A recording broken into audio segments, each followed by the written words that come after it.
Hi everyone, I'm Nicole Varadian. Thank you for joining me for my first Alice's Table event, my graduation video. I joined Alice's Table at the beginning of August after learning about Alice's Table on Shark Tank. Everything that Alice had to say on Shark Tank really spoke to me. I instantly knew that it was a company that I wanted to be part of, and I am excited to take this journey. Alice's Table is a lifestyle brand that really aims at bringing all of that creativity and what you see on social media, on Instagram, and bringing it to life for you. So you are able to see these beautiful floral arrangements and learn how to do them on your own. I am excited to be hosting you this evening and walking you through our floral arrangement. Thank you. So I'm here tonight to do the Champlain Valley arrangement, and we will start first by prepping our vase. So you start the arrangement by doing a checkerboard grid with your Oasis tape. This evening I am using just regular Scotch tape. If we had Oasis tape, that would actually be a little bit better because it is water resistant. But tonight we are going to use some Scotch tape to make our grid.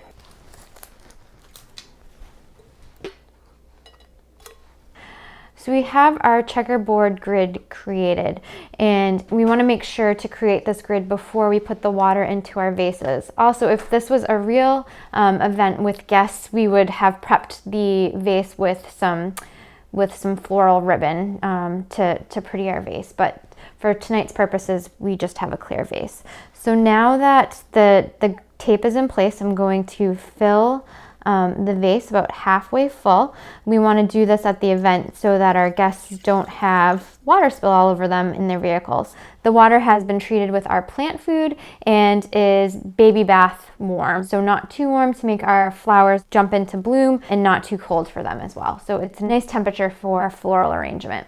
When you arrive home, you're going to want to make sure that you fill the remainder of your vase, because you want to make sure that your floral arrangement stays hydrated. It's important to make sure that you maintain your water levels, because you want to have your floral arrangement last as long as possible. Make sure that you, again, use that baby bath water. You don't want it to be too warm or too cold. If your water is too warm, it will send your flowers into bloom and reduce their life, and you don't want it to be too cold and send them into shock. So make sure it's that nice baby bath water temperature. So now that we have the water in our vases and we've set up our grid, we can start to add our flowers into the arrangement. The first flower that we're actually going to add into this arrangement is our seeded eucalyptus. This creates a nice foundation for our floral arrangement. So we are going to cut these at 45-degree angles, and we want to make sure that we're not getting any of this green into our water. The greens will cause bacteria to form in the water, and as part of the reason floral arrangements develop that odor and go bad on you. So we want to make sure that none of the greens go into our water. We want to clean the stem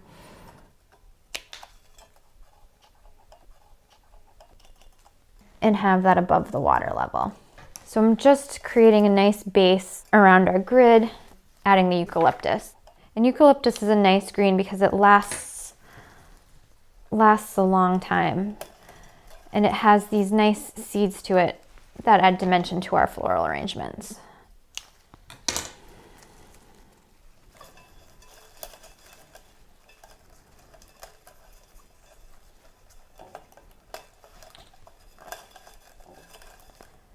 We just want to work these around our grid so it creates a nice base for the rest of our flowers.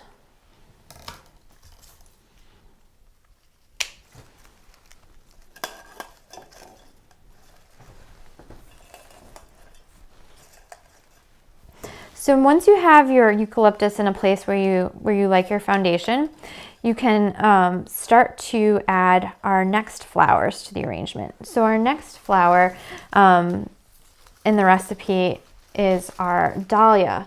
And unfortunately, the vendor I used today for this graduation video did not have dahlias in stock. So I've substituted for another nice fall bloom. I've substituted for the sunflower. It's a nice large bloom as well as the dahlia, and it has a nice fall color. Unfortunately, we don't have an orange bloom, but we do have the yellow of the sunflower.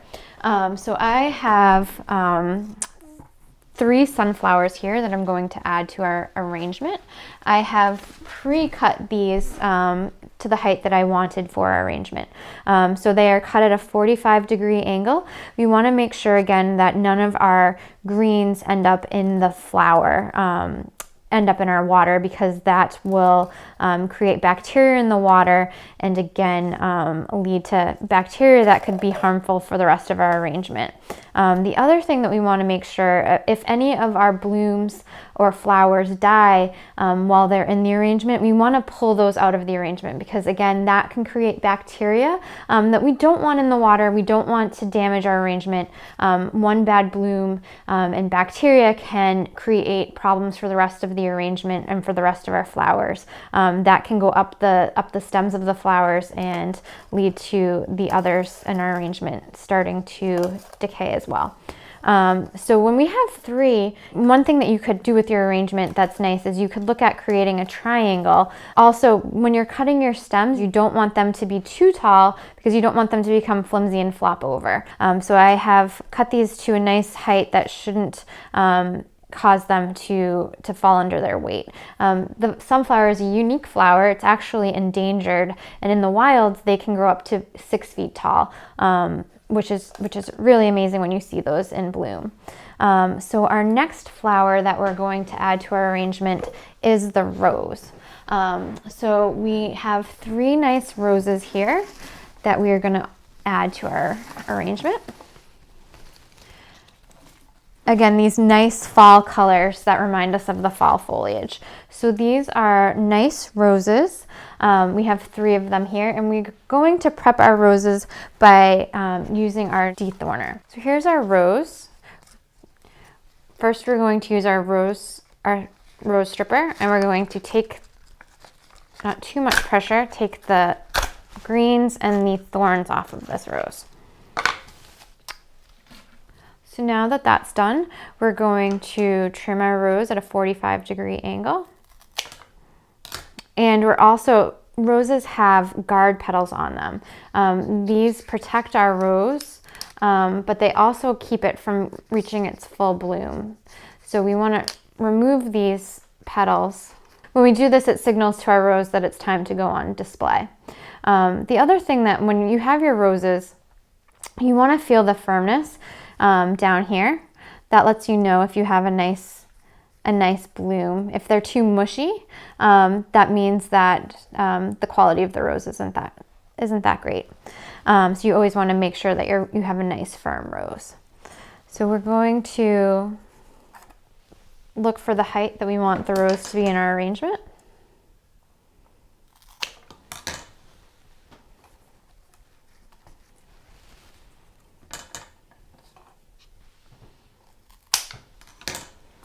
And just place it around our grid until you find where you want that rose.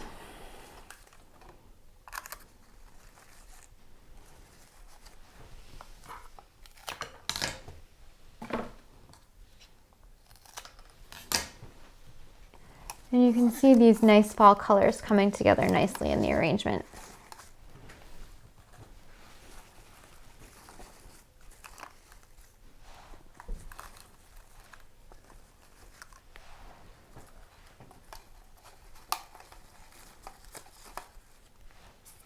So the next flower that our recipe calls for is a mum. And in New England, what is more fall than a mum? So our recipe calls for 3 mums, and there are several blooms on the mum. So I'm actually looking for 3 that have some nice clean blooms on them.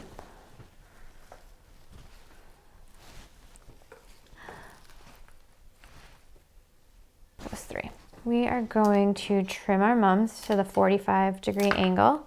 And what's nice about these is the mums have several laterals on them, so we can use these to fill our arrangement. So we can break these apart. Again, we want to make sure that we don't have greens going into the water.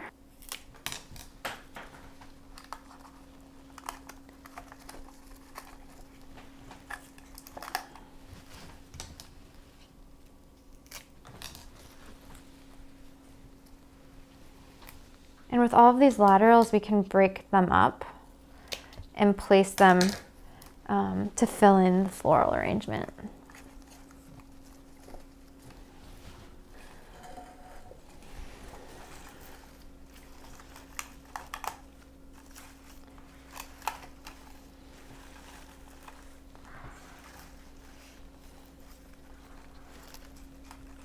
So again, now that we have all of these nice fall colors, the finishing touch for our arrangement is to add hypericum berries into the arrangement to fill in some of the spaces. Unfortunately, the vendor that I went to today did not have berries in stock.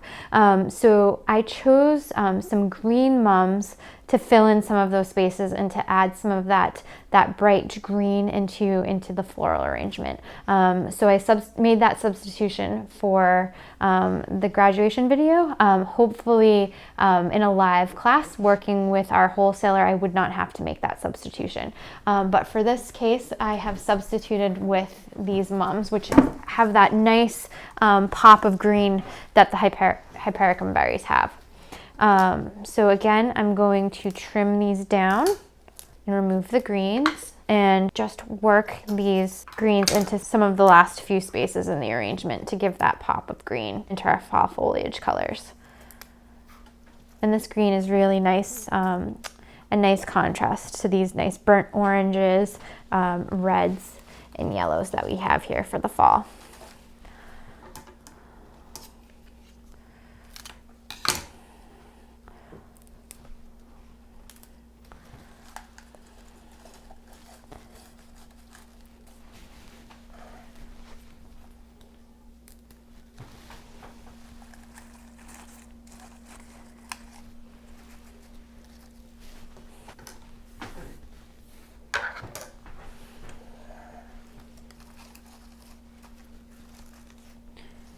And here is our finished product. Again, when you arrive home, please make sure to fill the rest of your vase with, again, that baby bath warm water. It's important that the flowers remain hydrated in order to have your arrangement last as long as possible. Also, keep an eye out on your arrangement. If your water starts to turn, you want to change your water. If you have some plant food and you want to refresh your food in your arrangement, you can do that to preserve your flowers. Also, again, if you start to notice some of the blooms that are dying, you want to pull those out and take those out of the arrangement, because again, they can impact the longevity of the other blooms in your arrangement. So thank you so much for joining me tonight for my graduation video and for my first floral arrangement here for Alice's Table.